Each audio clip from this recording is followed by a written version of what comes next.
Olá, hoje vamos estudar transformações termodinâmicas em gases, relativa à primeira lei da termodinâmica, que está na página 96 a 101 do livro didático de Física. Quando há variação de volume, a área sobre a curva do gráfico pressão e volume ela é numericamente igual ao modo do trabalho realizado pelo gás. Então é aqui, quando há um aumento de pressão, há um aumento de pressão e há um aumento de volume. Então, o trabalho é calculado por essa área aqui, uma área que se forma aqui na figura. O sinal é dado pela variação do volume. Se aumenta, ele é positivo, e se diminui, ele é negativo. Tanto o volume quanto a pressão. Então, aqui a área que se formou aqui, lá na matemática, é chamada de trapézio. Como que calcula a área do trapézio? É base maior, mais a base menor, vezes a altura, que é o volume, e isso tudo dividido por 2. Então aqui a gente acha já o trabalho realizado pelo gás, aqui através dessa figura. A tabela aqui ela indica as condições de calor, trabalho e energia interna de um gás ideal. Então aqui o que está acontecendo aqui? Se eu fiz todo o meu cálculo e a quantidade de calor deu positiva, significa que a energia interna aumentou, realizou o trabalho e recebeu calor. Então, se lá no meu problema, lá na minha atividade, está escrito que cedeu calor, se cedeu, então o sinal é negativo para ele. Se ele recebeu o trabalho, o sinal é negativo para ele. Ok? Aqui é a mesma coisa. Lá no meu problema está dizendo que ele recebeu quantidade X de calor. Se ele recebeu, então o sinal é positivo. Lá no meu problema está dizendo que ele cedeu 600 joules de calor.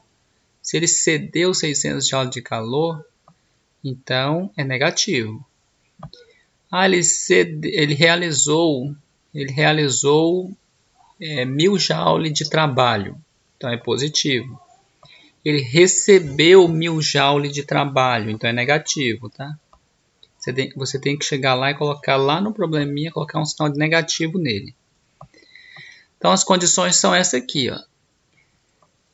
Se ele recebeu calor, ele é positivo, ele realiza trabalho, a energia interna ela aumenta e a quantidade de calor ela é positiva, maior que zero.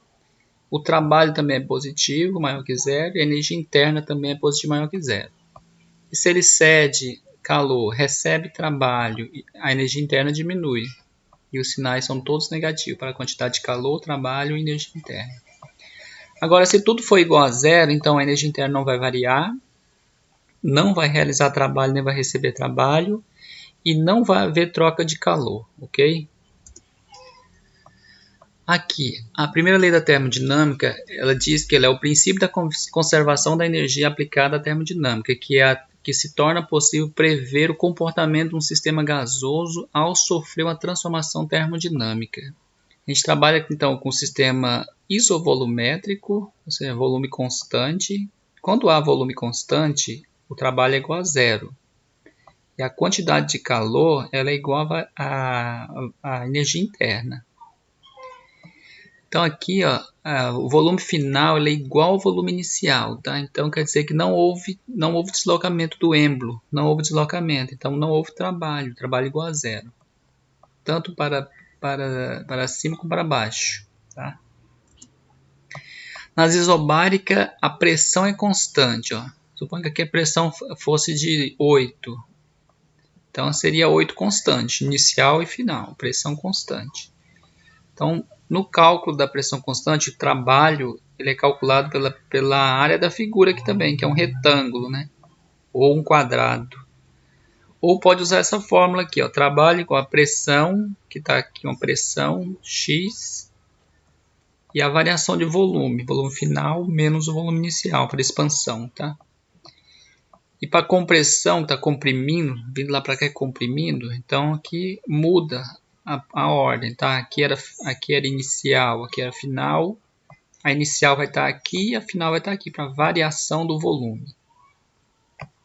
E a fórmula é essa, trabalho igual a pressão vezes a variação do volume.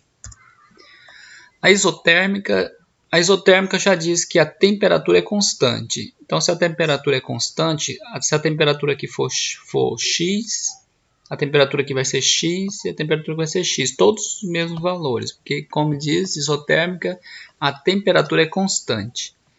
Então, a temperatura é constante, então a quantidade de calor é igual à quantidade de trabalho. Se lá dizer que a quantidade de calor é 1000 joule, então o trabalho também será 1000 joule.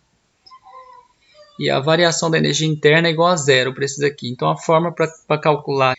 Então, calcula-se por aqui, ó. Pressão vezes o volume, que é o P1 vezes V1, é igual a P2 vezes V2, que é pressão em volume, volume, volume. Pressão em volume. Transformação adiabática é aquela que ocorre sem que haja transferência de calor entre o gás e o ambiente externo.